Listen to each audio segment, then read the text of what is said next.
नमस्ते दोस्तों, स्वागत है हमारे चैनल में। आज हम पढ़ने जा रहे हैं कक्षा 9 हिंदी संचयन की सबसे रोमांचकारी और डरावनी सच्ची कहानी स्मृति। यह कहानी है साहस, भाई के प्रेम और एक जानलेवा खतरे का सामना करने की। तो चलिए शुरू करते हैं।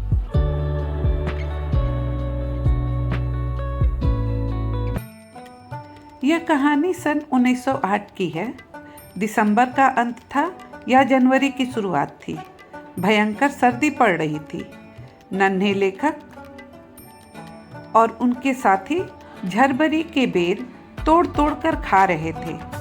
तभी गांव से एक आदमी ने आवाज लगाई कि उनके बड़े भाई उन्हें बुला रहे हैं।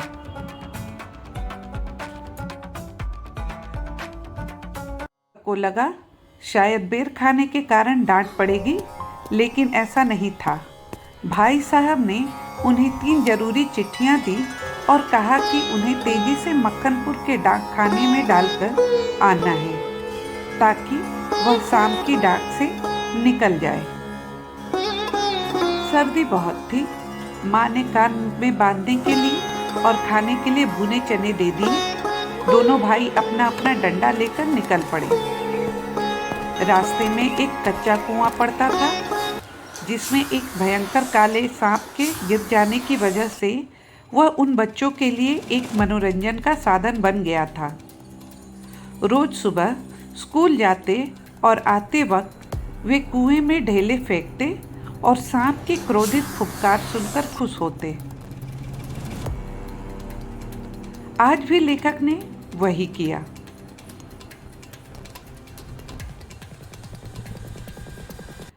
लेकिन उछलने की जल्दबाजी में टोपी से 3 जरूरी चिट्ठियां निकलकर हवा में गोल गोल घूमती हुई सीधी उसी कुएं में जा गिरी। जैसे किसी हिरन की जान निकल जाए, वैसे ही लेखक की जान निकल गई। अब क्या होगा? घर जाकर सच बोलने पर पिटाई तय थी।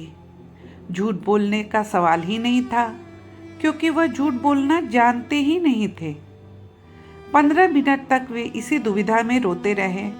आखिरकार एक भयानक फैसला लिया, और वह फैसला था लेखक कुएं में उतरकर चिट्ठियों को निकालेंगे। उनके पास कोई रस्सी नहीं थी। उन्होंने अपनी धोतियां आपस में बांधकर एक रस्सी तैयार की। एक सिरे पर डंडा बांधा और उसे कुएं में लटका दिया। छोटा भाई, जो सिर्फ 8 साल का था, उसने ऊपर से रस्सी पकड़ने का जिम्मा लिया। लेखक ने उसे मजबूती से पकड़ने को कहा और खुद कुएं में उतरने लगे।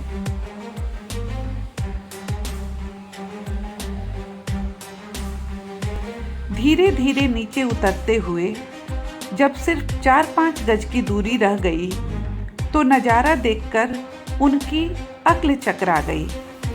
नीचे धरती से एक हाथ ऊपर फन उठाया हुआ सांप लहरा रहा था। वह उनके आने का इंतजार कर रहा था।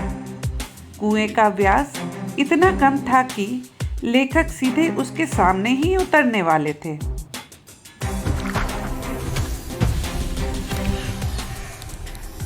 लेकिन लेखक ने डंडे से चिट्ठी को खिसकाने की कोशिश की। जैसे ही डंडा आगे बढ़ा, सांप ने बिजली की तेजी से डंडे पर जहरीला वार किया। ऊपर छोटे भाई ने आवाज सुनकर सोचा बड़ा भाई मर गया और चीख पड़ा। लेखक का दिल धड़क रहा था, लेकिन हिम्मत बंधी। दोबारा कोशिश की। इस बार सांप डंडे से चिपक भी गया। उसका ठंडा शरीर लेखक के हाथ को छू गया। आखिरकार एक तरकीब सूझी। लेखक ने एक तरफ मिट्टी फेंकी। सांप उसी ओर झपटा। इसी भ्रम का फायदा उठाकर लेखक ने दूसरी तरफ से चिट्ठियाँ उठा ली और ऊपर खिंचवा दी। फिर डंडा भी बड़ी चतुराई से निकाल लिया। अब जीत उनकी थी। सबसे मुश्किल काम था 36 फुट गहरे कुएं से सिर्फ हाथों के बल ऊपर चढ़ना। थकान और डर के बावजूद उन्होंने यह कर दिखाया। ऊपर आकर वे बेहाल होकर जमीन पर गिर पड़े। थोड़ी देर आराम करने के बाद वे डाक खाने की ओर चल पड़े।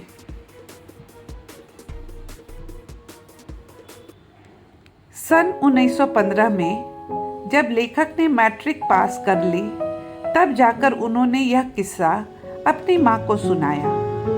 माँ ने आंसुओं से भींगी आंखों से उन्हें अपनी गोद में छिपा लिया, जैसे कोई चिड़िया अपने बच्चों को बचाती है। तो दोस्तों, यह थी स्मृति की अद्भुत कहानी।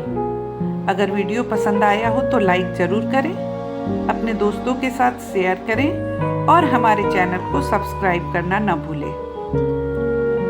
आगे की पाठ्य पुस्तकों की और भी रोचक व्याख्याओं के लिए बने रहिए हमारे साथ। धन्यवाद। आपका दिन शुभ हो।